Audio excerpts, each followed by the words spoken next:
Hi everyone, this is Sheena at For the Love of Paper, and I just wanted to hop on and do a quick tutorial of a project I started.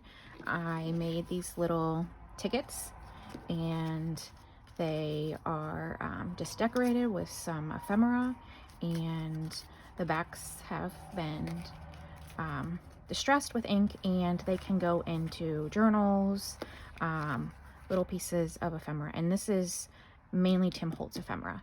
So let me show you how I made one. I have some pieces set up here. So essentially this was just a piece of cardstock, and it was an 8.5 by 11 piece of manila cardstock. And I just put my hand in front of the screen. Yep. I'm just trying to make sure this is set right because my phone moves a little bit. So this is a 2.5 or 3.5 by 2.5 piece of manila paper. And what I did was essentially cut these into pieces, and then I have these little postal stamp scissors, and I snip the ends. These are not going to be perfect by any means, especially even the lineup of the circles here, but it's more just the look because things will cover them and it won't necessarily matter. So I just snip down the top and bottom of these,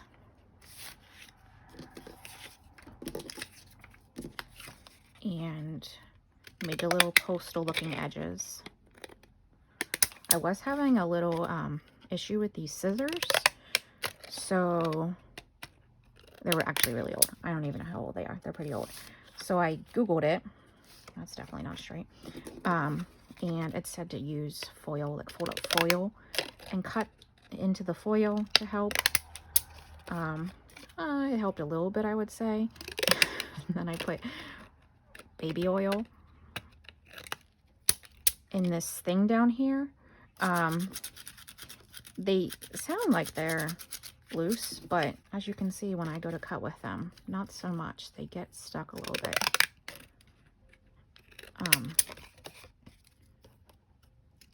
But they are really old, and this brand is Exacto. I don't even know if they still make these. This is probably my early card making days pair of scissors. All right, here's the last one. I'll kind of do this in an assembly line just so all the steps are done at once.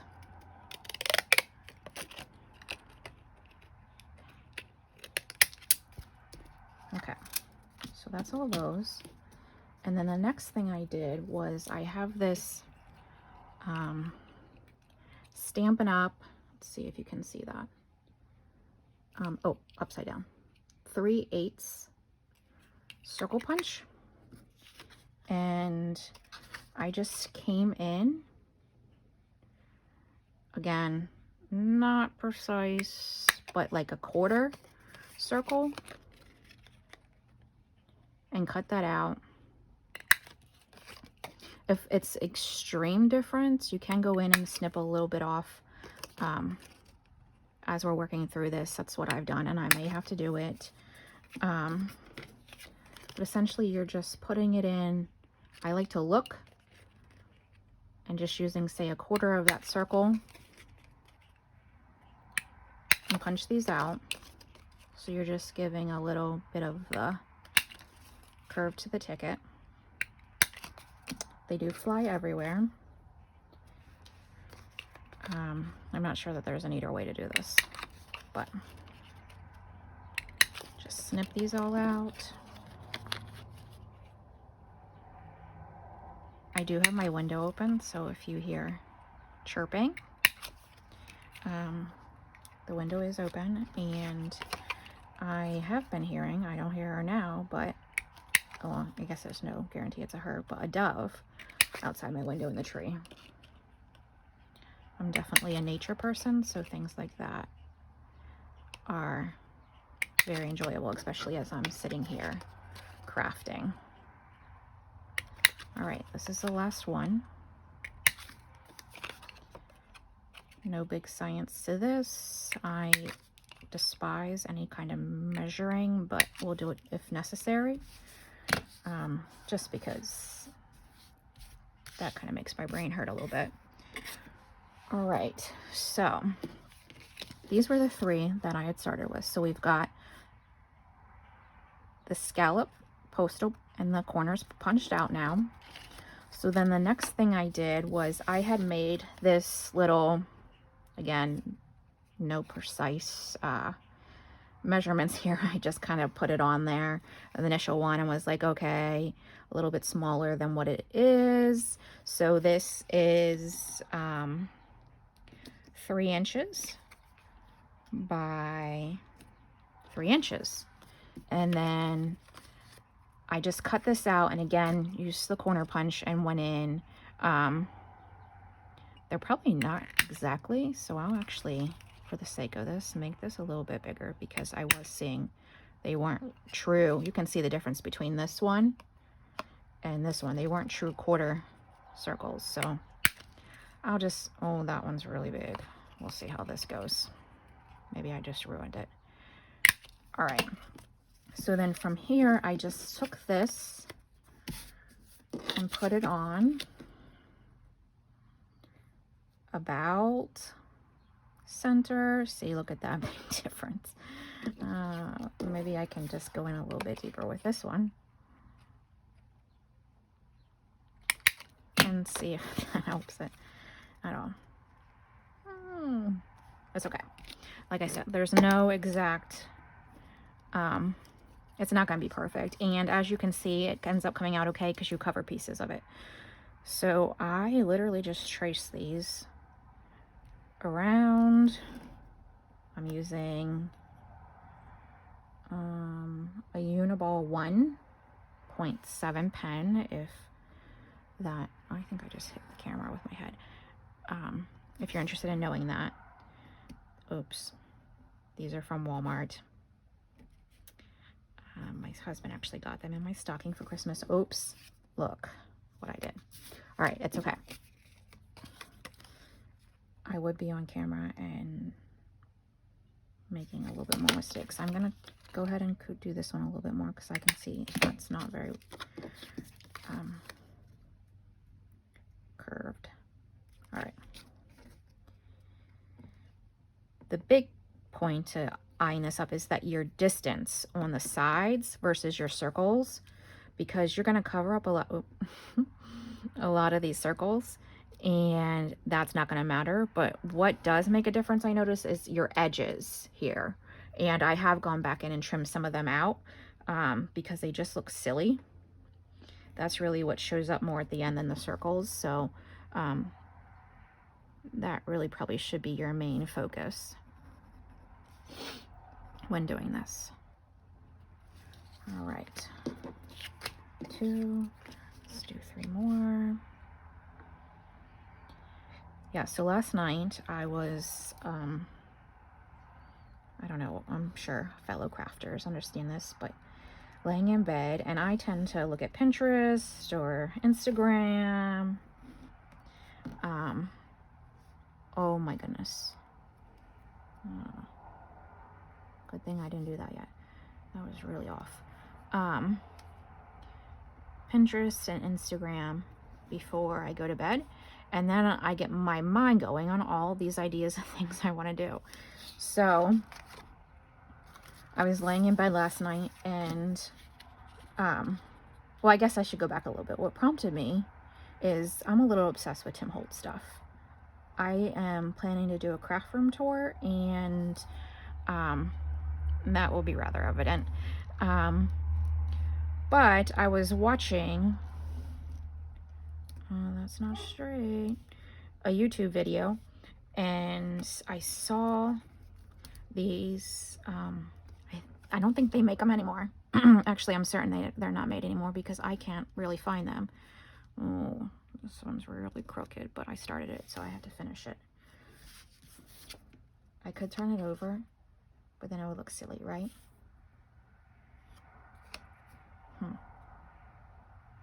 I'm just gonna keep it. So it was something like this by Tim Holtz. I think they were called journal tickets, and they were tan, this yellow manila looking color, and I found like one pack of them on eBay for like $28, and then another $10 for shipping. And I was like, yeah, I don't know about that. Although I have bought some rather pricey stuff off of eBay. I just wasn't, oh, look at that there. I just was not sure I wanted to spend that much. So I was like, oh, I wonder if I could make these. So here's our 5. And then that's how this really started. I wanted to see if I could kind of duplicate those Tim Holtz journal tickets. So now that those are done, next step was inking. So I'm using Tim Holtz Distressing Vintage Photo. And then you just really go around all the edges. No specific science to this. This I got on Etsy. So if I remember, I will add the link. But if I don't, just remind me and then I'll share. I really like it. Some other people use them. They're a little bit bigger. And I'm not necessarily, I did do this a little bit just to get rid of some of the stark white. But I really like this size. So there's one.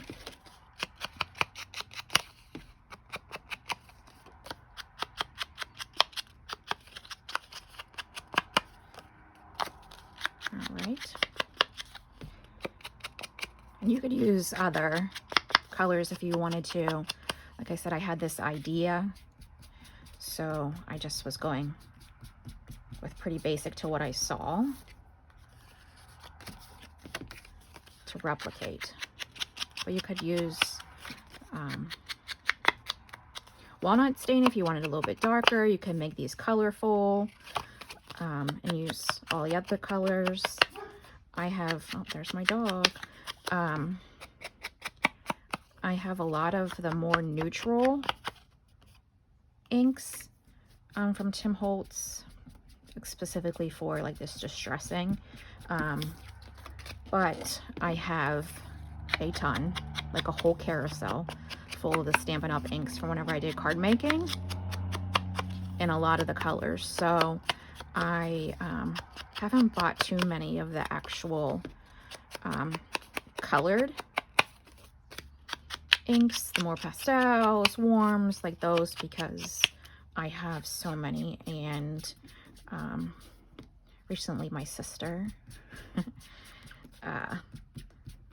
color coordinated all of them, and numerous ones she took out of their cellophane that I had never even opened. So yeah, I definitely don't need to get more colors unless there's like a specific one that I want for a specific need. I have a ton of colored inks to be using that are brand new. All right, this is the last one here with inking.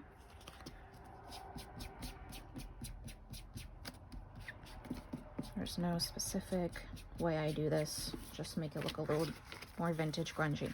All right, so there's our 5. What I did next was, these are the pieces that I put in the center. So I have 5 of these. These are measured out to be 2 3/4 by 2. All right, so I have 5 of those. And again, I use this little circle and went in and did the edges. This is where you can be a little OCD about them not lining up right, but once you're putting them together, it's really okay. And these are pretty close to an exact fit in this black border. I have trimmed a few down, just depending if I felt like it was like way off. Like that one that I made really crooked. I don't remember which, oh, this one back here. That one I might have to trim up a little bit, so we'll see.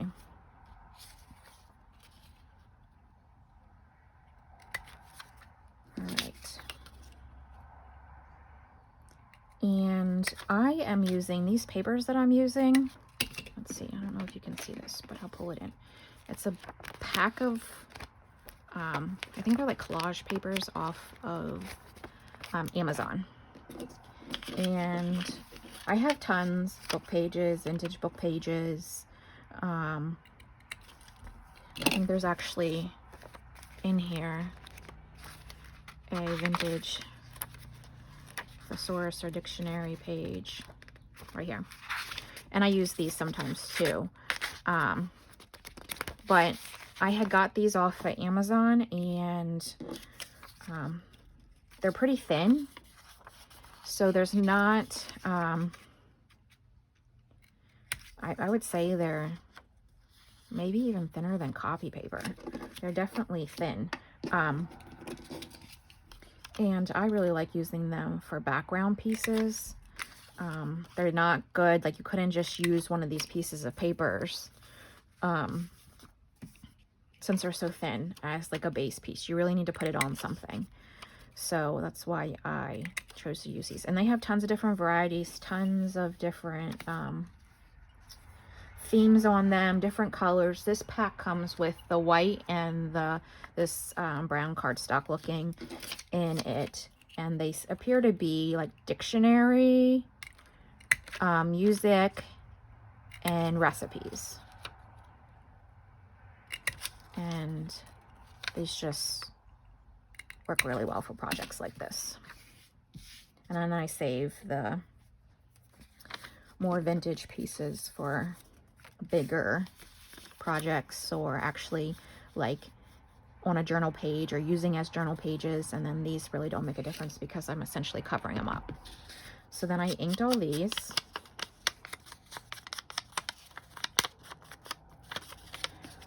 Nothing big with that. Maybe for this one, because it is a darker colored paper, the walnut stain would show up a little bit more. I do have that up above me, but I'm just going to keep going with this since I have it out.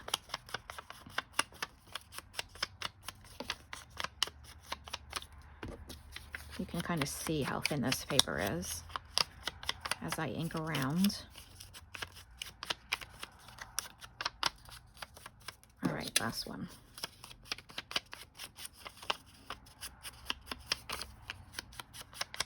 Definitely a little flimsy. Okay, I'll put that back there. Move some of these pieces out of the way. Bring in the glue. This little glue mat I made. It's a green Dollar Tree cutting mat that I covered with paper, and then this parchment paper. And then I just essentially take this parchment paper off and throw it away after a couple uses, and then start with a new one. It just seems a little bit more effective for me. I know people use glue books. I have not ventured into that yet, but this seems to work for me. So we will start with gluing these down. I'm going to use Scotch Create glue stick. I really like this glue. I actually started with Dollar Tree glue, didn't like it. Then I had got some, and I really wanted white glue. I was very specific in what I was looking for. And then I got some, can you see this? Yes. Some Dollar Staples. Oh, see, this is going to be one of those ones.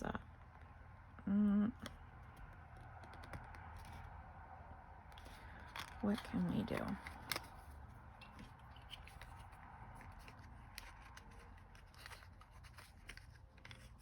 that going to slide in there a little bit more?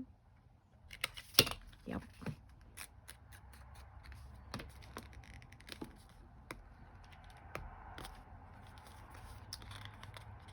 So I'm showing you how to be obsessive about this. What is in there? It's because it's glued. Oh,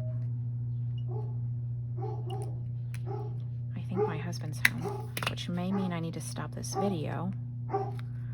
And then I don't know that I'm going to know how to restart it. So might be this will be part 1, because my dog is going to keep going crazy, and he is going to come up here thinking that I'm crazy, my husband, because I'm talking to myself essentially. So I'm going to put this on hold and make part 2 parts. See you soon.